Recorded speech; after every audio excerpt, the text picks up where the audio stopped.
University మంచి భవిష్యత్తు కోసం తెలుగు విద్యార్థులు ఇష్టపడే యూనివర్సిటీ. కాల్ 9059052378 9059052379.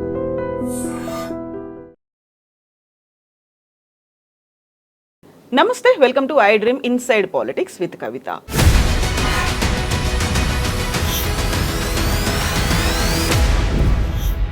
దశాబ్దాల నాటి ప్రణాళిక, వేల కోట్లతో ప్రాజెక్ట్, ప్రపంచంలోనే అత్యంత పొడవైనటువంటి టన్నెల్తో నీళ్లని తరలింపు చేసే ప్రక్రియ. అయినప్పటికీ అక్కడ తీసుకోవాల్సినటువంటి జాగ్రత్తలు ఎందుకు తీసుకోలేకపోయారు? అలసత్వమా, నిర్లక్ష్యమా, అంతకు మించి ఇంకేదైనా కనిపిస్తుందా? ఎస్ఎల్బిసి ప్రాజెక్టు టన్నెల్లో 8 మంది చిక్కుకుపోయారు. రోజులు గడిచిపోతున్నా ఇంకా వారి ఆచూకీ తెలియదు. అసెస్మెంట్ ఎక్కడ తప్పింది, లెక్క ఎక్కడ తప్పింది? మనతో పాటుగా ఉన్నారు బీఆర్ఎస్ పార్టీ జనరల్ సెక్రటరీ సోమ భరత్ కుమార్ గారు. భరత్ గారు నమస్కారం. సో అత్యంత విషాదమైనటువంటి ఒక సంఘటన, ప్రపంచంలోని ఇంత పెద్ద టన్నెల్ నిర్మాణం ఎక్కడా జరగలేదు అనుకుంటున్నప్పుడు తీసుకోవాల్సినటువంటి జాగ్రత్తలు అనేవి ఉంటాయి. ఒక ఇంజనీరింగ్ కావచ్చు, లేకపోతే ఒక స్టాటిస్టిక్స్ కావచ్చు, అంచనాలు అనేవి ఎక్కడ లెక్క తెప్పాయి అనుకుంటున్నారు మీరు? లెక్క తప్పడము అనేది ఏం లేదండి. దీని మీద తెలంగాణ వచ్చిన తర్వాత కూడా ఆంధ్ర పాలకుల గురించి మాట్లాడుతున్నారనే విషయాన్ని కాస్త పక్కన పెడితే ఇవాళ మాట్లాడుకోవాల్సిన అవసరం ఉన్నది. ఎందుకనంటే ఈ టనెల్ ప్రపోజ్ చేసిన సమయంలో ఆల్టర్నేటివ్గా టనెల్ కాకుండా వేరే పద్ధతులలో నీటిని తెలంగాణకి ఎక్కడి నుంచి అయితే ఎంత అయితే ఇవ్వాలనుకున్నారో ఈ టన్నెల్ ద్వారా వేరే పద్ధతిలో ఇచ్చే అవకాశం లేకుండా ఉండిందా అనేది పెద్ద క్వశ్చన్. లేవా ఆల్టర్నేటివ్స్? ఇవాళ మనము కాళేశ్వరం నుంచి నీరు ఏ రకంగా అయితే మనము ఉపరితలానికి తీసుకొని వచ్చి చేస్తున్నామో అంతకన్నా గొప్ప విషయం కాదు ఇది వాస్తవానికి. ఇది తెలంగాణ ప్రజల పట్ల, తెలంగాణ రాష్ట్రం, తెలంగాణ ఆనాటి ఉన్న తెలంగాణ ప్రాంతం మీద ఆంధ్ర పాలకుల యొక్క క్రూయల్ జోక్. ఇది ఒక ఎంత అంటే అంత క్రూయల్ జోక్. ఏంటంటే ఈ టనెల్ వ్యవహారాన్ని మీరు కాస్తంత పరిశీలిస్తే ఇది అత్యంత లోతులో అత్యంత పొడవైన టనెల్. ఇది ప్రపంచంలో లేదు. ఇది విజువలైజ్ చేసిన రోజుల్లో టెక్నాలజీ కూడా లేదండి. అసలు టెక్నాలజీ, అంత టెక్నాలజీ ఎక్కడ, ఇట్లాంటి టనెల్ ప్రపంచంలో ఎక్కడ లేనప్పుడు ఇండియాలో అంత టెక్నాలజీ ఎక్కడ ఉందండి? ఎందుకు ఈ టనెల్ ప్రపోజ్ చేసినారు? ఎందుకు అంటే ఇది అసాధ్యమైన పద్ధతుల్లో దీన్ని ప్రపోజ్ చేసినట్టుగా ప్రజల్ని నమ్మించవచ్చు, తెలంగాణ ప్రజల్ని నమ్మించవచ్చు. మేము మీకు నీళ్ళు ఇచ్చేదానికోసం మేము భగీరథ ప్రయత్నం చేస్తున్నామని. ఎటు తిరిగి ఇది కాదన్న సంగతి ఆనాటి ఇంజనీర్లకు కానివ్వండి, ఆనాటి పాలకులకు కానీ ఖచ్చితంగా తెలుసు. ఎంత లోతులోనండి ఈ టనెల్? 45 కిలోమీటర్ల పొడుగు టనెల్. ఎక్కడ కూడా ఒక డక్ట్ కానీ, తర్వాత ఒక వెంట్ కానీ తీసుకొని దాంట్లోకి గాలి తీసుకొని దానికి కూడా అవకాశం లేని పద్ధతులు ఆ రోజు ఉన్నాయి చట్టాలు. ఈరోజు కూడా పర్యావరణ చట్టాలు ఏవైతే ఉన్నాయో అలో చేయవు. సో ఈ టనెల్ ఏంటంటే, ఈ టనెల్ బోర్ మిషన్ అనేది ఏదైతే ఉంటుందో ఇది ఒకటే దిక్కుగా పోవాలా. పోయిన తర్వాత మొత్తం టనెల్ కంప్లీట్ అయిన తర్వాత అది ఇంకొక డైరెక్షన్లో ఈ మిషన్ బట్టే అంతా కొట్టుకుంటూ లోపలికి వెళ్ళిపోయి దాన్ని అక్కడ సమాధి చేసేసి ఈ టనెల్ ఫినిష్ కావాలి. 45 కిలోమీటర్ల పైన ఉన్న టనెల్లోకి ఎక్కడి నుంచి గాలి వస్తుంది? ఎక్కడ వెంట తీసుకోకపోతే? ఇదే ఎవరికైనా అర్థమవుతుంది. ప్రపంచంలో అప్పటి వరకు చేయలేదు, ఇప్పుడు కూడా చేయలేదు. ఈనాటికి కూడా అట్లాంటి టనెల్ ఎప్పుడు కూడా లేదు. మనకున్న టెక్నాలజీ ఏంటంటే ఆ దినాలలో ఆ రోజులలో ఉన్న టెక్నాలజీ ఏంది? దాని ఫలితాలు ఇవాళ చూస్తూ ఉన్నాం, దాని దుష్ఫలితాలు చూస్తున్నాం. ఫలితాలు ఏమీ లేవు. ఒక చుక్క నీళ్ళు ఆ టన్నెల్లో ప్రవహించేసేసి తెలంగాణని సస్యశ్యామలం చేసింది. ఒక గుంట కాదు కదా, ఒక స్క్వేర్ మీటర్ పంట కూడా రాలేదు. కానీ వేల కొలది రూపాయలు ఇవాళ, వేల కోట్ల రూపాయలు ఇవాళ వరకు ఖర్చు పెట్టడం అయితే జరిగింది. ఇది చాలా విచిత్రమైన టన్నెల్. ఈ టన్నెల్ ఇప్పుడు ఏంటంటే ఇది టన్నెల్ శ్రీశైలము డెడ్ స్టోరేజ్కి కొంచెం పైనుంచి టన్నెల్ తీసుకున్నారు. అంటే శ్రీశైలం ప్రతి సంవత్సరం నిండుతుంది. Majority of the years Srisailam నిండుతూనే ఉన్నది. కొన్ని సంవత్సరాలు నిండక చాలా రేర్, అరుదుగా. అంటే రిజర్వాయర్లోకి నీళ్ళు వచ్చిన ప్రతిసారి ఈ టనెల్ మొత్తం మునిగిపోతుంది నీళ్ళలో. అంటే ఉదాహరణకు చెప్తాను, ఒక 100 మీటర్ల డెప్త్ ఉందనుకోండి శ్రీశైలం రిజర్వాయర్, ఇది 10 మీటర్ల డెప్త్లో కట్టినారు. అంటే శ్రీశైలం నిండితే దీనిపైన టనెల్ పైన 90 మీటర్ల నీళ్లు ఉంటాయి. ఈ 90 మీటర్ల నీళ్లు ఉండడం మూలంగా ఏంటంటే ఈ టనెల్లో ఒకటి నీళ్లు పోయి టనెల్లోనే ఉండవండి. నీటి హైట్ని బట్టి అక్కడ కూడా ఏమైనా బొరియలు ఉండొచ్చు, తర్వాత గ్యాస్ ఫీల్డ్స్, చిన్న చిన్న వాక్యూమ్ స్పేసెస్ ఉండొచ్చు. మట్టి మొత్తము అణు అతుక్కొని ఉండదు మట్టి పొరలలో ఉన్న గ్యాప్లోకి వాటర్ చేరే అవకాశం కూడా ఉంటుంది. వీళ్ళు మొదలుపెట్టే ముందు వాటన్నిటిని చూసుకోవాలి. ఈ మిషనరీ కూడా మొత్తం అందులో నీళ్ళలో మునిగిపోతుంది. ప్రతి సంవత్సరం ఏంటంటే ఈ మిషనరీని క్లీన్ చేసుకోవాలి, తర్వాత దాన్ని మళ్ళీ స్టార్ట్ చేయాలి. ఈ లోపల ఏమైనా ఎయిర్ గ్యాప్లలో వాటర్ ఏమైనా నిండున్నదా చూసుకోవాలి. అంత జాగ్రత్తగా చేస్తేనే ఇదంతా జరుగుతుంది. ఇప్పుడు ఇది మొదలుపెట్టేది ఎన్ని సంవత్సరాలు అవుతుందండి? దగ్గర 40 సంవత్సరాలు దాటిపోయింది ఈ టన్నెల్.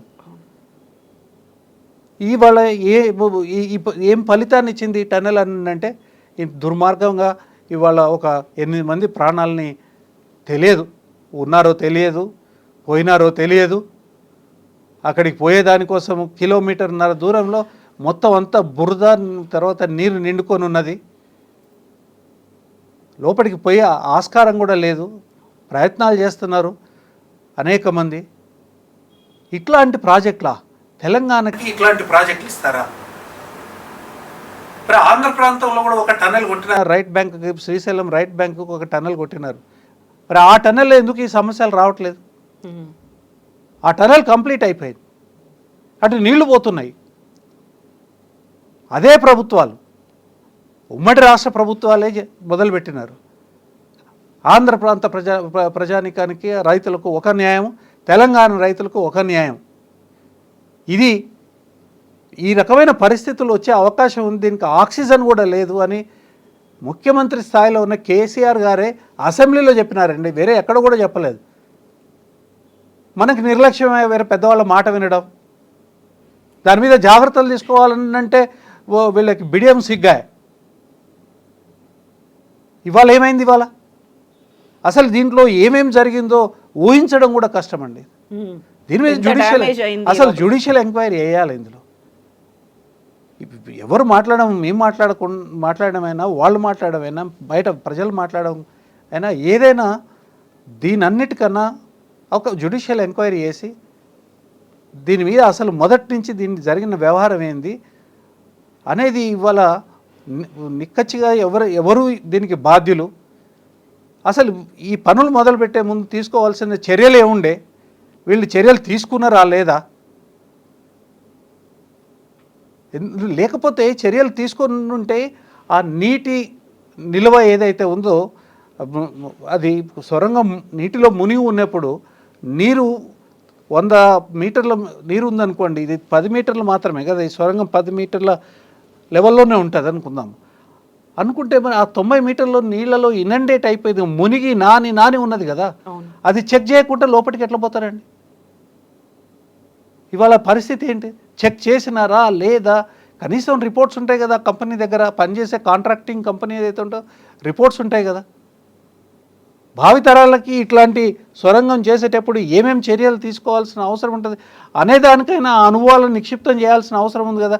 ఈ దురదృష్టకరమైన సంఘటనని నిక్షిప్తం చేయాలి కదా, చేస్తే వాళ్ళకు ఉపయోగపడుతుంది కదా. తర్వాత ఈ సొరంగానికి ముందుకు పోవాలనా లేదా, ఇంకా వేరే ఏమైనా ఆల్టర్నేటివ్స్ ఉన్నాయా లేదా అనేదైనా ఇదవుతుంది కదా. వీటిని ఏమీ పట్టించుకునేది లేదు. ఒక పక్కన సొరంగం కూలిపోయి అందులో జనం ఇరుక్కొని ఉంటే ముఖ్యమంత్రి గారు ఎలక్షన్ క్యాంపెయిన్లో తిరుగుతారండి. ఎంత విడ్డూరమైన విషయాలు ఇవి, ఎంత నాన్ సీరియస్గా ఉంటున్న విషయాలు ఇవి. ప్రజల ప్రాణాల కన్నా తర్వాత అందులో పనిచేసి అంటే ఎంత రిస్క్ చేసి అందులోకి పోయి పనిచేస్తుంటే వాళ్ళ ప్రాణాలు ఇవాళ ఒక ప్రశ్నార్థకం అయినప్పుడు పరిపాలకులు ఎట్లా ఉండాలండి? ఇవాళ ఈ ప్రభుత్వం వచ్చిన 14 నెలలనే 3 ప్రమాదాలు జరిగిపోయినాయి. ఈ 3 ప్రమాదాలకి ఓ రిపోర్టు లేదు, ఓ ఎంక్వైరీ లేదు, ఎవరి తప్పు అనేది కూడా ఏమీ లేదు. ప్రమాదాలు జరుగుతూనే ఉన్నాయి. ఇంకెన్ని ప్రమాదాలు జరుగుతాయో తెలియదు. ఎందుకనంటే వీళ్ళ అలక్ష్యము ఎంత అలక్ష్యం ఉన్నది అంటే, ఎంత అశ్రద్ధ, తర్వాత చాలా యథాలాపంగా పనులు, ఇట్లాంటి టెక్నికల్గా హైలీ టెక్నికల్ పనులు వీటన్నిటిని యథాలాపంగా కొనసాగిస్తే ఈ ప్రాబ్లమ్స్ వస్తాయి. తర్వాత అసలే ఇవాళ ప్రజలు నీరు లేకుంటే ఇబ్బంది పడుతూ ఉన్నారు. ఇది కనుక ఒక పద్ధతి ప్రకారం చేస్తుంటే ఇవాళ అసలు ఆ మిషన్ని కూడా రికవర్ చేయగలిగిన పరిస్థితి ఉందో లేదని, ఆ టన్నెల్ బోర్ మిషన్ని కూడా రికవర్ చేయగలిగిన పరిస్థితి ఉందో లేదో తెలియదు. ఇవాళ అది కనుక రికవర్ చేయకపోతే ఈ సొరంగం పరిస్థితి పరిసమాప్తం. ఇంకా భవిష్యత్తులో కూడా దాన్ని అది ఇప్పుడు మీరు సొరంగం ఎట్లా చేస్తారు? ఇంకా సొరంగం ఎట్లా చేస్తారు? ఇప్పుడు అది పోతూ కేసింగ్ వేసుకుంటూ పోతుందండి. అంటే అది వెళ్ళినప్పుడు ఈ వ్యాసము 12 మీటర్లు ఉందనుకోండి, అది వెళ్ళిపోయిన తర్వాత ఈ కేసింగ్ వేసిన తర్వాత అది 10 మీటర్లు ఉంటుంది. అది 12 మీటర్ల వ్యాసం ఉంటుంది. ఎందుకంటే ఆ డ్రిల్ బోర్ ఏదైతే ఉందో అది వెనకకు రాదుగా, ముందు నుంచి అలాగ వెళ్ళిపోవాలి. ఇప్పుడు ఈ డిజాస్టర్ అయిన తర్వాత అది అసలు రిట్రైవబుల్ అయినా కాదా, అది అసలు మిషన్ని బయటకు తీసుకురాగలుగుతామా? ఇప్పుడు దాన్ని ముందుకు తీసుకుపోవాలంటే ఆ మిషన్ని బాగు చేయాలి. బాగు చేసే పరిస్థితి ఉందా? రిట్రైవబులా కాదా? ఎంత డ్యామేజ్ అయింది? రిట్రైవబుల్ కాకపోతే ఏం చేయాలి? ఏం చేసేది ఏముండదు. ఆ సొరంగానికి మంగళం పడాల్సిందే. ఇదంతా దీనికి కారకులు ఎవరు? ఈ జ్యుడిషియల్ ఎంక్వైరీ వేయాలండి. ఇది ఇంతకన్నా ఘోరమైన విషయం లేదు. ఇప్పుడు 50 సంవత్సరాల కింద ఇట్లాంటి నిర్ణయం తీసుకోవడమే చాలా పొరపాటు. ఈ నిర్ణయం తీసుకునే ముందు ఖచ్చితంగా మాకు బేసిస్ ఉంది అనుమానించే దానికోసమో ఆరోపించే దానికోసమో ఇది కావాలనే చేసినారు. ఇది ముందుకు పోదు, వెనకకు రాదు. శ్రీశైలం నీళ్లు తెలంగాణ ప్రజలకి ఇవ్వకుండా ఇదొక షడ్యంత్రం, ఇదొక కుట్ర, ఇదొక cruel joke on the economy of the state at the cost of thousands of crores of rupees. ఈ సొరంగ ప్రతిపాదన జరిగింది. తెలంగాణ ప్రజలకి ఒకటేమో చాలా గొప్పగా చెప్పుకోవచ్చు, వాస్తవానికి అందులో నుంచి చుక్క నీళ్లు ఇవ్వాల్సిన అవసరం కూడా లేదు. ఆంధ్ర పాలకులకు ఆ రోజు తెలంగాణ మీద ఉన్న కక్ష అట్లాంటిది. నమ్మించేదానికోసము మీకు ఎస్ఎల్బిసి సొరంగం అని మాట్లాడతారు. ఆ సొరంగం కథ చూస్తేనేమో ఇవాళ ఇట్లా ఉండడమే కాదు, ఇవాళకి ఇది ఇక తెల్లారిపోయినట్టే దీని జీవితము. ఈ సొరంగం జీవితం ఇంకా ముందుకు పోయేది చాలా కష్టం. ఇప్పుడు అక్కడున్నటువంటి ప్రాంతాల్లో రైతుల ఉద్యమాలు జరిగాయి. ప్రజలు కూడా నీళ్ల కోసం దశాబ్దాల తరబడి ఎదురు చూశారు. పోరాటాలు ఇవన్నిటి తర్వాత ఒక ఎస్ఎల్బిసి ప్రాజెక్ట్ అనేది రాబోతోందని ఆల్మోస్ట్ ఇప్పటికే 3,000 కోట్ల దాకా ఖర్చు అయిపోయినట్టుంది. ఇన్నేళ్ల తరబడి అది కొనసాగుతూ ఉంది. ఇప్పుడు చూస్తే అతిపెద్ద ప్రమాదం, అందులో 8 మంది చిక్కుకున్నారు. వాళ్ళు ఎలాంటి పరిస్థితిలో ఉందో తెలియదు. ఏం జరగాలంటారు? ఇప్పుడు యాక్చువల్గా అక్కడికక్కడ ఆగిపోతుంది అనుకోండి, 8 మంది పరిస్థితి ఏంటి? వాళ్ళు ఎలా ఉన్నారు? బయటికి వస్తారా లేరా? బంధువులు అడుగుతున్నారు, కనీసం మాకు శవాలనైనా చూపిస్తారా అనే ఒక క్వశ్చన్. ముందు వాళ్ళ ప్రాణాలను రక్షించే కార్యక్రమం చేయాలి. ఆ తర్వాత ఒక జ్యుడిషియల్ ఎంక్వైరీ చేయాలి, ఇమీడియట్గా వేయాలి. జ్యుడిషియల్ ఎంక్వైరీ చేయాలి. ఆ తర్వాత ఆ జ్యుడిషియల్ ఎంక్వైరీ కనుసన్నలో జరిగే ఒక టెక్నికల్ ఎంక్వైరీ కూడా వేసి అసలు ఈ సొరంగం అనేది సాధ్యమేనా, ఒకవేళ సాధ్యమే అయితే దీనికి తీసుకోవాల్సిన చర్యలేంటి, అవసరం అనుకుంటే కేంద్ర ప్రభుత్వంతో వెసులుబాటు తీసుకొని వీటికి డక్ట్స్ ఏదైతే ఉన్నాయో ఉపరితలం నుంచి ఈ సొరంగానికి గాలి వెలుతురు వచ్చే పద్ధతిని ఏమైనా ఏర్పాటు చేసుకునే అవకాశం ఉందా? అవకాశం ఉంటే దానికి పర్మిషన్లు, పర్యావరణమైన సంబంధించిన పర్మిషన్లు తీసుకునే ప్రయత్నం చేసేదానికోసం ఏమి చేయాలి? అసలు ఇంత చేసిన తర్వాత దీంట్లో నుంచి ఏదైనా ఉపయోగం ఉందా లేదా? తర్వాత కనీసం చేస్తే ఏంటంటే తెలంగాణ ప్రజలకి సమాధానాలు దొరుకుతాయి. ఒకటి నీళ్ళు వస్తాయా లేదా అన్న సమాధానం. తర్వాత ఆంధ్ర పాలకులు, ఉమ్మడి రాష్ట్ర పాలకులు ఎవరైతే ఉన్నారో ఆ పాలకులు తెలంగాణ ప్రజల పట్ల, మరీ ముఖ్యంగా ఏ ప్రాంతానికి ఉద్దేశించి అయితే ఈ సొరంగాన్ని తోమినారో, ఏ ప్రాంత ప్రజలనైతే దశాబ్దాలుగా మభ్యపెడుతున్నారో ఈ నీళ్ళు వస్తాయని, కాంగ్రెసే, ఆ రోజు కాంగ్రెసే, ఈరోజు కాంగ్రెసే. ఈ ప్రాజెక్టును మొదలుపెట్టింది కాంగ్రెసే. ఈ ప్రాజెక్టులో ప్రమాదం జరిగింది కూడా కాంగ్రెస్ కాలంలో. ఇదొక్కటే కాదండి, తెలంగాణ ప్రజల్ని అనేక రకాలుగా మోసం చేసింది కాంగ్రెస్ పార్టీ. తెలంగాణ ప్రజల్ని అనేక రకాలుగా కష్టాల పాలు చేసింది కాంగ్రెస్ పార్టీ. నాగార్జున సాగర్ కట్టాల్సిన ప్లేస్ ఏంది, కట్టిన ప్లేస్ ఏంది? ఇది చేసింది ఎవరు? కాంగ్రెస్ ప్రభుత్వం, నెహ్రూ గారి ప్రభుత్వం. కాంగ్రెస్ రాష్ట్ర ప్రభుత్వం ఉంది, కాంగ్రెస్ నెహ్రూ గారి ప్రభుత్వం దేశంలో ఉంది. మేము కలవమొర్రో అంటే ఫజలాలి కమిషను పూర్తిగా వ్యతిరేకిస్తే వీటన్నిటి పక్కన పెట్టి తెలంగాణ ప్రజల యొక్క ప్రయోజనాలు కాపాడబడతాయి అని చెప్పి నమ్మించి తెలంగాణను తీసుకుపోయి ఆంధ్రప్రదేశ్లో భాగం చేసి ఆ ప్రాజెక్టు మొట్టమొదటి దెబ్బ కొట్టింది నాగార్జున సాగర్ యొక్క ప్లేస్ మార్చడం.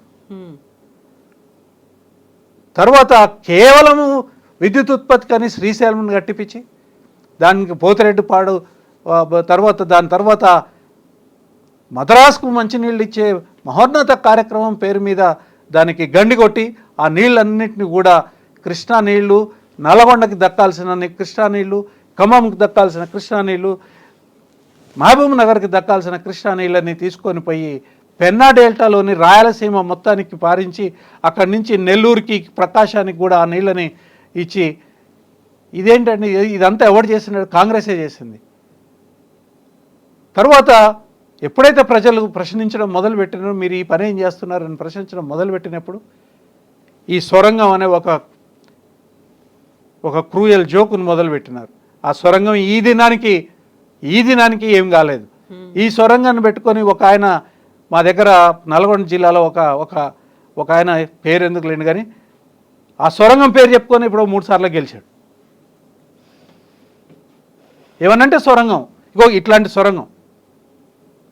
ఇది మీరు మొత్తము రాష్ట్రంలో ఉన్న నీటి ప్రాజెక్టులు, ఉమ్మడి రాష్ట్రంలో కట్టిన ప్రాజెక్టులు మీరు అన్నీ తీసుకోండి. సింగూరు కడతారు, దాని నీళ్ళన్నీ హైదరాబాద్కు పెడతారు. ఎవడు చేసిండండి? ఇది కాంగ్రెస్ పార్టీ చేయలేదా? కాంగ్రెస్ పార్టీ పూర్తిగా తెలంగాణ రైతులకు వినాశకరమైన పార్టీ అది. ఇవాళ ప్రభుత్వము వాళ్ళు ఏర్పరిచేదానికి ముందు జరిగిన ఎన్నికలలో వాళ్ళు చేసిన వాగ్దానాలు ఏంది, ఇవాళ వాళ్ళు చేస్తున్న నిర్వాహకం ఏంది? వాళ్ళు చేసిన వాగ్దానాలు ఏందండి? 10,000 కాదు, ఎకరాకి 15,000 ఇస్తామని. మీరు ఇష్టమునంత అప్పు తీసుకొని 2 లక్షలు అయితే మేము మాఫీ చేస్తామని అన్నారు. తీసుకొని మేము 9వ తారీఖు నాడు మేము ప్రభుత్వం ఏర్పరుస్తున్నాం డిసెంబర్ 9కి అని చెప్పి నవంబర్ ఎన్నికల ప్రచారంలో ఇయ్యాలటి ముఖ్యమంత్రి శ్రీ రేవంత్ రెడ్డి గారు ఆనాటి పిసిసి ప్రెసిడెంట్గా ఆయన మాట్లాడిన వీడియో టేపులు కూడా ఇవాళ ఉన్నాయి. అట్లా వాళ్ళని ఎంకరేజ్ చేసి, వాళ్ళని మోసపు మాటలతో వాళ్ళని అప్పులు తీసుకునేటట్టుగా చేసి 49,000 కోట్ల రూపాయల అప్పులు ప్రజలు బకాయిలు పడితే బ్యాంకుకి వీళ్ళు ఇచ్చింది ఎంత అండి? ముందుగాల వీళ్ళ అసెస్మెంట్ కూడా 49,000 కోట్లే. చివరికి వీళ్ళు ఇచ్చింది ఎంత అంటే 17 నుంచి 19,000 కోట్లు ఇచ్చినారు. ఇవాళ ఆ రైతులు అప్పులు బాధ తట్టుకోలేక వాళ్ళ పొలాలలో ఎర్రజెండాలు పెడుతున్నారు. బ్యాంకులు వచ్చి అవమానాన్ని తట్టుకోలేక, అప్పులు కట్టలేక ఇవాళ ఆత్మహత్యలు చేసుకుంటున్నారు రైతులు. మీరు చేయగలిగింది చెప్పాలి, మీరు చేయలేనిది ఎట్లా చెప్తారు? చెప్పి ఇవాళ మీరు చేయకపోతే మీ మాటలు నమ్మి వాళ్ళు అప్పు తీసుకున్న ప్రజలు ఏం కావాలి? మీకు సామాజిక బాధ్యత లేదా? ఒక రాజకీయ పార్టీగా మీకు సామాజిక బాధ్యత లేదా? తెలవదా? మీరు ఇట్లా మాట్లాడితే రైతులు ప్రేరేపింపబడి వాళ్ళు పోయి వాళ్ళ స్థాయికి మించిన అప్పులు చేస్తారని మీకు తెలియదా? తెలుసు. అప్పటికి పబ్బం గడుపుకునే దానికోసం, అప్పటికి ఓట్లు వేయించుకునే దానికోసం వాళ్ళని ప్రేరేపించినారు, వాళ్ళని అప్పులు తెప్పి తీర్చుకున్నారు. ఇవాళ ముఖం చాటేసింది కాంగ్రెస్ పార్టీ, అబద్ధాలు మాట్లాడుతూ ఉంది. నీటి విషయమే చూసుకోండి, సాగర్లో నుంచి నీరు వెళ్ళిపోతుంది. కిందకి తరలించకపోతున్నారు. శ్రీశైలం నుంచి నీరు కిందకి తరలించకపోతూ ఉన్నారు.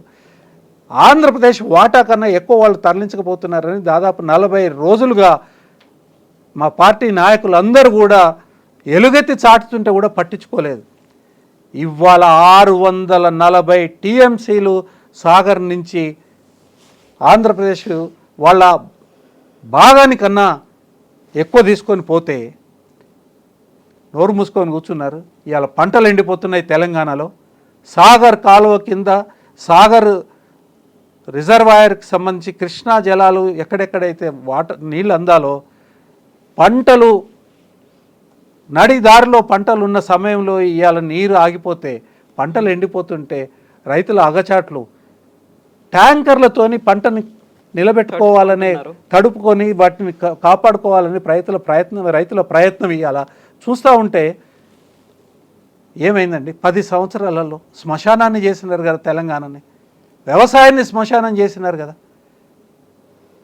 ఇవాళ అనేక రకాల కష్టాలను ఓర్చి రైతు మిర్చి పండిస్తే మిర్చి కల్లాలలోనే ఇప్పుడు ఇవాళ మార్కెట్ కల్లాలలోనే నిలిచిపోయింది. మిర్చికి ధర ఉండదు.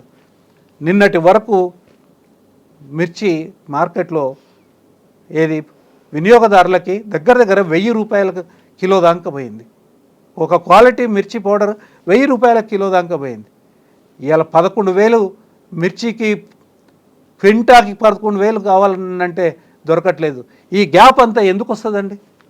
ఇంత గ్యాప్ ఎందుకు వస్తుందని అంటున్నాను. రైతుకు దక్కాల్సింది దక్కనీయకుండా చేయడం అంతే కదా. రైతుల్ని గాలికి వదిలేసినారు. మిర్చి పంట కానివ్వండి, పత్తి పంట కానివ్వండి, చాలా హై ఇన్వెస్ట్మెంట్, ఇంటెన్సివ్ ఇన్వెస్ట్మెంట్ పంట అండి. అది చాలా ఇన్వెస్ట్ చేయాలి. ఇవాళ ఇన్వెస్ట్మెంట్ ఎంత పెట్టినారో అంత కూడా రావట్లేదని రైతులు ఇవాళ వాళ్ళు బాధపడతా ఉన్నారు. తర్వాత వాళ్ళు కూడా కొంతమంది కళ్ళలనే ఆత్మహత్యలు చేసుకున్న పరిస్థితి, కళ్ళలనే ప్రాణాలు వదిలిపెట్టిన పరిస్థితి. ఇవాళ మళ్ళీ చెప్పులు పెట్టుకోవడము, లేకపోతే కాగితాలు పెట్టుకొని రాళ్ళు పెట్టి యూరియా కోసం నిలబడేది 10 సంవత్సరాల క్రితం మాయమైపోయిన వ్యవహారము ఇవాళ కనిపిస్తూ ఉన్నది. మంత్రులు మాత్రం యూరియా మస్తున్నది, ఎరువులన్నీ కూడా విరివిగా దొరుకుతాయి అని వాళ్ళు ప్రకటనలు చేసి చేంబర్లలో కూర్చుంటున్నారు. మరి వాస్తవానికి ఇవాళ ప్రజలు, రైతులంతా కూడా రోడ్ల మీద ఏది ఆ యూరియా షాప్, మన ఎరువుల షాపుల దగ్గర రాళ్ళు పెట్టుకోనో, లేకపోతే ఏమంటే కాగితాలు పెట్టేసేసి దాని మీద ఒక రాయి పెట్టడం, లేకపోతే చెప్పులు పెట్టుకొని నిలబడి వెయిట్ చేస్తూ ఉన్నారు ఎండలల్లో. ఎక్కడి నుంచి ఎక్కడికి పోయినామండి? ఎక్కడి నుంచి ఎక్కడికి పోయినాం? చక్కగా ఉన్నది కదా. ఏమన్నంటే మీరు అప్పులు చేసినారని మాట్లాడతాడు. ఏ చేతగానోడు మాట్లాడాలండి అప్పుల గురించి? ఈ దేశం మొత్తంలో ఉన్న రాష్ట్రాలన్నిట్లలో చేసిన అప్పులు వాళ్ళ రాష్ట్రాల వారీగా కనుక పెడితే కింద నుంచి 4వ స్థానంలో ఉందండి తెలంగాణ అప్పులు చేసిన దాంట్లో. కింద నుంచి అంటే అతి తక్కువ అప్పులు చేసిన దాంట్లో కింద నుంచి 4వ స్థానంలో ఉన్నాయి. అందరూ మాట్లాడతారు అప్పు చేసిండ్రు. అప్పు చేసింది ప్రాజెక్టులు కట్టినారు, మిషన్ భగీరథ కట్టినారు, మిషన్ కాకతీయ చేసినారు, తర్వాత కాళేశ్వరం ప్రాజెక్ట్ కంప్లీట్ చేసినారు. అదొక్కటే కాదండి, 33 జిల్లాలలో కలెక్టరేట్స్ కాదు, తర్వాత కమాండ్ కంట్రోల్ సెంటర్ లాంటి పెద్ద ఒక భవనాన్ని కట్టి మొత్తం రాష్ట్రం మొత్తానికి కూడా శాంతి భద్రత అక్కడి నుంచి పర్యవేక్షించే దానికోసము ఒక హైలీ టెక్నికల్ హబ్ని క్రియేట్ చేసినారు కేసీఆర్ గారి నాయకత్వంలో. ఒక సెక్రటేరియట్ చూడండి, ఒక యాదాద్రి టెంపుల్ చూడండి, అనేక ఒక్కొక్క జిల్లాలో ఉన్న కలెక్టరేట్లు ఏవైతే ఉన్నాయో కొన్ని రాష్ట్రాలలో వాళ్ళ సెక్రటేరియట్ కూడా ఉండదు. 33 జిల్లాలు చేసినారు. 33 జిల్లాలు చేసి పరిపాలన ప్రజల ఇంటి దగ్గరికి వచ్చేటట్టుగా, అంటే administration to the door steps of the people తీసుకొని పోయే ప్రయత్నం సక్సెస్ఫుల్గా జరిగింది. క్రైమ్ తగ్గిపోయింది. ఒక శాంతి భద్రతలు, తర్వాత పాలనా వ్యవస్థలో సులువైన పద్ధతుల్ని ప్రవేశపెట్టడం ద్వారా మీరు టీఎస్ ఐపాసే కానివ్వండి, టీ హబ్బే కానివ్వండి, వి హబ్బే కానివ్వండి, ఇట్లాంటివన్నీ పెట్టడం మూలంగా ఏంటంటే ఒక అద్భుతమైన రీతిలో పరిపాలన సాగడము. తర్వాత కరెంటు ఫ్రీ కరెంటు రావడానికి ఎన్ని రకాల కష్టాలు కేసీఆర్ గారు పడాలో అన్ని రకాల కష్టాలు పడినారు. ఆ ఫ్రీ కరెంట్ అనేది 9 గంటలు కాదు 24 గంటలు ఇద్దాము. ఎందుకనంటే రైతులు వాళ్ళ వెసులుబాటుని బట్టి వాళ్ళు వ్యవసాయం చేసుకునే దానికి అనుగుణంగా ఉంటుంది అని చెప్పి 24 గంటలు ఇచ్చినారు. ఇండస్ట్రీ బాగా నడిచింది. ఇండస్ట్రీ మొత్తం టోటల్ మ్యానుఫ్యాక్చరింగ్ ఇండస్ట్రీ అంతా కూడా రిస్టోర్ అయింది. దాదాపుగా కాదు, మొత్తం రిస్టోర్ అవ్వడమే కాకుండా ఇదివరకు ఉన్న దానికన్నా ఎక్కువగా ఇప్పుడు ఆ ఇండస్ట్రీస్ రావడం. ఇవన్నీ సరిగా చేయడం ఇండస్ట్రీకి కొంత హయ్యర్ రేటు, కమర్షియల్ కొంత హయ్యర్ రేటు, డొమెస్టిక్ కొంత హయ్యర్ రేటు, ఈ క్రాస్ సబ్సిడీ ఏదైతే ఉన్నదో ఇది రైతులకు పోయేటట్టుగా. తద్వారా ఏం సాధించింది ఏంటంటే జిఎస్డిపిలో ఎంప్లాయ్మెంట్ ఎవరికి ఎక్కువ ఉన్నది అనేది కనుక మనము పరిశీలించినప్పుడు 51.7% అగ్రికల్చర్ నుంచి ఎంప్లాయ్మెంట్ అవుతుంది. అంటే ఆగ్రో బేస్డ్ స్టేట్ కాబట్టి ఇది ప్రిడామినెంట్లీ వ్యవసాయ ఆధారిత రాష్ట్రం కాబట్టి 51.7% పీపుల్కి ఎంప్లాయ్మెంట్ని జనరేట్ చేసింది. ఇది నేను చెప్పేది కాదండి, ఇవన్నీ కూడా ఈ ప్రభుత్వమే 24లో వాళ్ళు వేసిన గణాంక వివరాలు ఏవైతే ఉన్నాయో వాళ్ళు చెప్పినాయి, వాళ్ళు పబ్లిష్ చేసినారు. దాని మీద రేవంత్ రెడ్డి గారి బొమ్మ ఉంటుంది, బట్టి విక్రమార్క గారి బొమ్మ కూడా ఉంటుంది రాష్ట్ర ప్రభుత్వ చిహ్నంతో పాటు. దురదృష్టవశాత్తు ఏమైందని అంటే మీ స్టూడియోలోనే నేను ఒక విషయంలో 18 సంవత్సరాల లోపు పిల్లలు ఎవరెవరు ఏమేమి చదువుతున్నారు, ఈ బీసీ జనగణనలో దాన్ని తీసుకోలేదు అని నేను దాన్ని తీసి చూపించిన ఆ పాపానికి ఇవాళ ఆ గణాంకాలన్నీ కూడా వెబ్సైట్లో నుంచి తీసేసే ప్రభుత్వం. ఇంత దౌర్జన్యం ఇంత దాష్టిగా ఉంటుందండి. మీరు కప్పిపెట్టగలుగుతారా? ఎవరైనా ప్రభుత్వం ఇట్లా చేసి కప్పిపెట్టగలుగుతారా విషయాల్ని? కప్పిపెడితే ఎంతకాలం కప్పిపెడతారు? ఎంత కురచ ఆలోచనలండి, ఎంత కురచ మనస్తత్వాలు, ఎంత కురచ పరిపాలన ఇది. ఈ కురచ పరిపాలన అసమర్థమైన పరిపాలన, కేవలం అసమర్థ పరిపాలన మూలంగానే ఇవాళ ఈ పరిస్థితులు ఏర్పడ్డాయి. కేంద్ర ప్రభుత్వానికి అప్పుల గురించి వీళ్ళు ఫెయిల్యూర్కి అప్పులు ఉన్నాయని మాట్లాడతారు. మీకు ఇప్పటి వరకు నేను ఎక్స్ప్లెయిన్ చేసినాను. ప్రతి జిల్లాలో ఒక మెడికల్ కాలేజ్ తీసుకొని వచ్చాను. మెడికల్ కాలేజ్ అంటే ఒక 500 పడకల ఆసుపత్రి ఉంటుంది. వీటన్నిటి ఇన్ఫ్రాస్ట్రక్చర్కి ఇప్పుడు ఆ పెట్టుబడులన్నీ కూడా ఎక్కడి నుంచి అయితే అప్పులు తీసుకొని వచ్చి ఈ పెట్టుబడులు విద్యుత్ రంగంలో దాదాపుగా 1,00,000 కోట్ల రూపాయల పెట్టుబడులు, ఈ పెట్టుబడులు ఇవాళటి ఈ ధరలతో వాల్యుయేట్ చేస్తే అప్పు తీసుకొచ్చింది 4 లక్షల కోట్లు అయితే ఇవాళ అది 16 లక్షల కోట్ల. Net asset value 16 lakh crores అయింది, అంటే 4 గంటలు పెరిగింది. ఆదాయం కూడా పెరిగిందండి. అప్పుతో పాటు అప్పు తీసుకొని వచ్చి మీరు వ్యవస్థని చర్న్ చేస్తే ఏమవుతుంది అంటే దాన్ని డెవలప్ చేస్తే ఏమవుతుంది అంటే ఉత్పత్తులు పెరుగుతాయి, వినియోగం పెరుగుతాయి, తద్వారా ట్యాక్సులు వస్తాయి, తర్వాత లాభాలు వస్తాయి, తద్వారా బడ్జెట్ కూడా పెరిగింది. 1,00,000 లోపు ఉన్న బడ్జెట్ బీఆర్ఎస్ ప్రభుత్వం దిగిపోయే నాటికి దగ్గర 3 లక్షల కోట్ల బడ్జెట్కి వచ్చింది. 5 లక్షల కోట్ల పైచిలుకున్న జిఎస్డిపి బీఆర్ఎస్ ప్రభుత్వము దిగిపోయే నాటికి 16 లక్షల కోట్ల జిఎస్డిపికి వచ్చింది.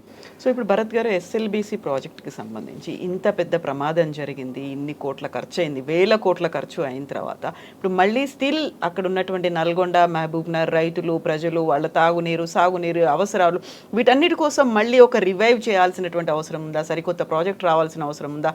దీన్ని ఏం చేయాలంటారు ఎస్ఎల్బీసీని? ఇప్పుడు తప్పనిసరిగా ఒక high power committee under the leadership of a sitting జడ్జితోని, హైకోర్టు సిట్టింగ్ జడ్జితోని ఇవన్నీ విషయాలన్నీ కూడా నిర్ధారించాల్సిన అవసరం ఉన్నది. టెక్నికల్ పీపుల్ కూడా ఉండాలి. జ్యుడిషియల్ ఎంక్వైరీ అన్నప్పుడు head of the enquiry commission ఒక సిట్టింగ్ జడ్జి దీంట్లో పెడితే ఏంటంటే నిష్పక్షపాతంగా ఒక రిపోర్ట్ వస్తుంది. ఆ రిపోర్ట్ ప్రకారం ఏంటి ఫ్యూచర్ అనేది ఇది కావాలి. తర్వాత ఇంకోటండి, ఈ రోజుకి ఈ టన్నెల్ ఉన్నా ఈ టన్నెల్ లేకపోయినా ప్రజలు నీటి సమస్యలు వ్యవసాయ రంగంలో కానివ్వండి, తాగునీటి రంగంలో కానివ్వండి ఇవాళ అల్లల్లాడాల్సిందే. ఇవాళ ఎందుకనంటే మీకు చెప్పాను, నేను నిర్లక్ష్యము, అశ్రద్ధ, చేతగాంతనం ఏదైతే ఉందో ఈ ప్రభుత్వం మొత్తం నీటిని ఆపుకోవాల్సిన నీటిని మొత్తం అంతా కిందికి పోయే దానికోసము దోహదపడినారు. తద్వారా ఇవాళ మనం ఘోరాతి ఘోరమైన ఈ ఎండాకాలం మొత్తం ఘోరాతి ఘోరమైన నీటి సమస్యని ఎదుర్కోపోతూ ఉన్నాము. మళ్ళా ట్యాంకర్లు వస్తాయి, మళ్ళా ప్రజల జేబుల్లో నుంచి ట్యాంకర్ పైసలు పే చేస్తారు. ఇవన్నీ జరుగుతాయి. దీంట్లో ఏ రకమైన అనుమానం పెట్టుకోవాల్సిన అవసరం లేదు. వీరు మార్పు అని చెప్పినప్పుడు ప్రజలు గమనించలేదు. కానీ మార్పు అంటే మంచిగా ఉన్న పరిస్థితి నుంచి దరిద్రమైన పరిస్థితిలోకి తీసుకుపోయే అది కూడా మార్పే.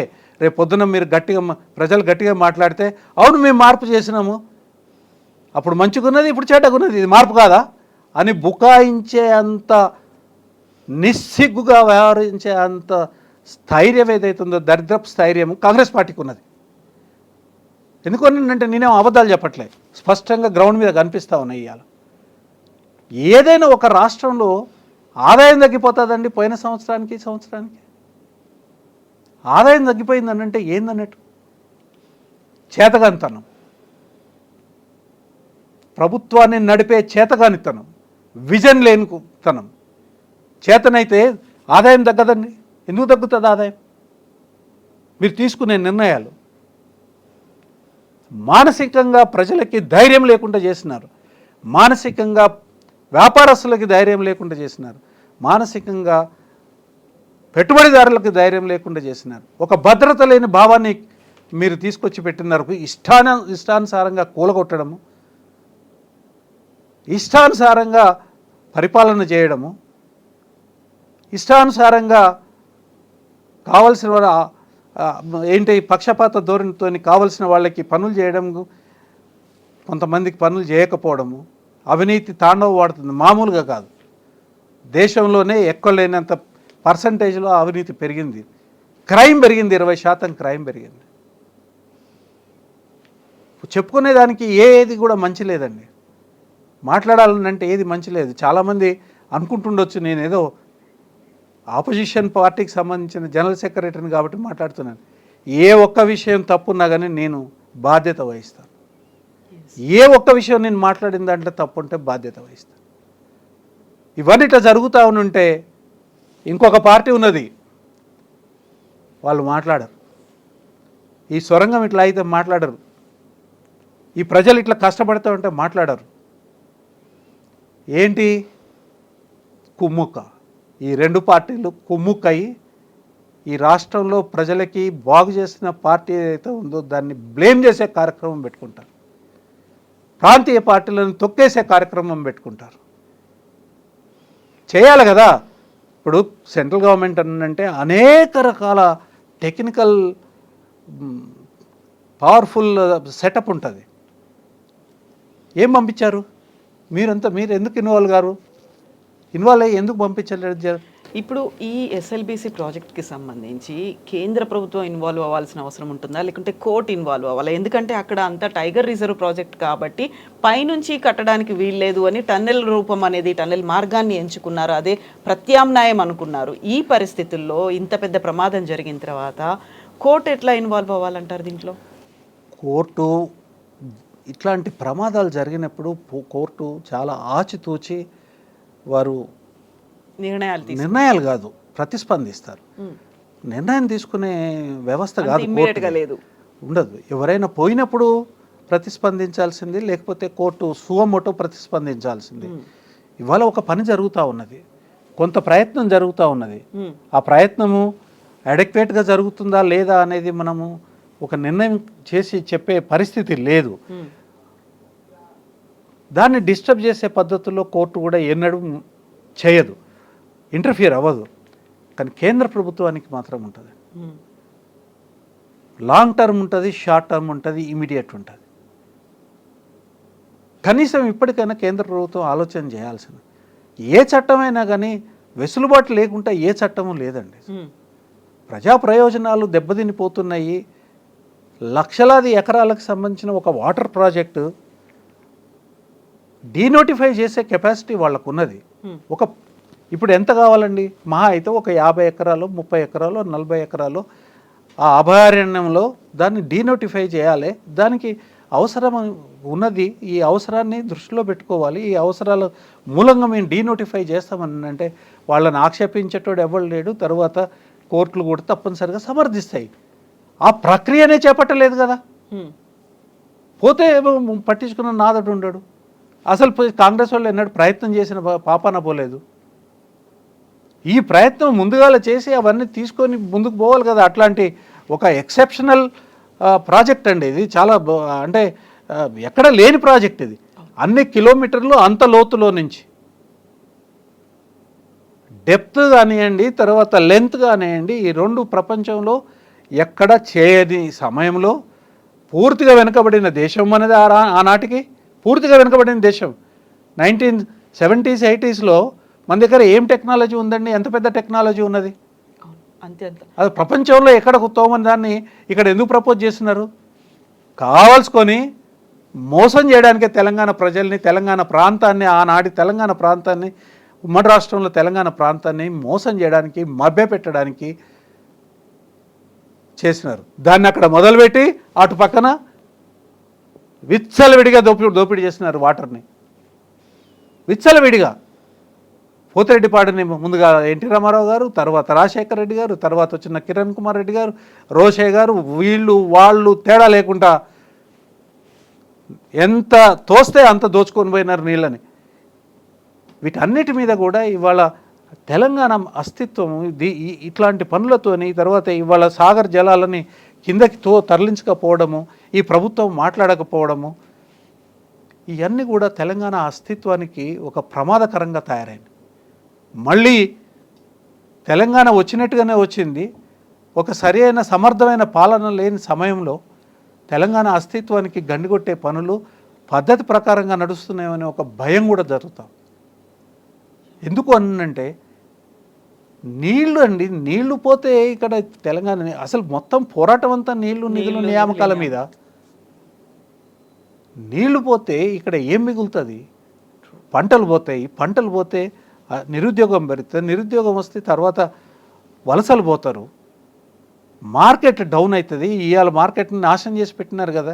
రియల్ ఎస్టేట్ హైడ్రాని తీసుకొని వచ్చి అడ్డగోలుగా కూలగొట్టి ఇవాళ మార్కెట్ని సర్వనాశనం చేసినారు.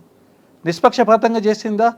హైడ్రా అనే వ్యవస్థ నిష్పక్షపాతంగా జరిగినాయా చెప్పండి? ఇవాళ చెరువుల మధ్యలో ఉన్న ఇండ్లు ఏమైనాయి? శుభ్రంగా ఉన్నాయి. పేదల ఇళ్లను కూలగొట్టినరు. చెరువులు ఆక్యుపై చేసుకొని కట్టుకున్న ఇండ్లని కూడా ముట్టుకోలే. అంటే ఏమని ఊహించాలి? లంచాలు తీసుకొని ఆపినరా, లేకపోతే వాళ్ళకి పెద్దలకి తాబేదారితనం చేస్తున్నారా? ఎందుకు ఆగినాయి? ఇవాళ ఇవన్నీ ప్రశ్నలు అండి. అన్ని ప్రశ్నలే. పరిష్కారాలు అవన్నీ కూడా ప్రజల చేతిలోనే ఉన్నాయి. ఆలోచించాలి, ప్రజలు ఆలోచించాలి. కొత్త మేధావులు రావాల్సిన అవసరం ఉంది.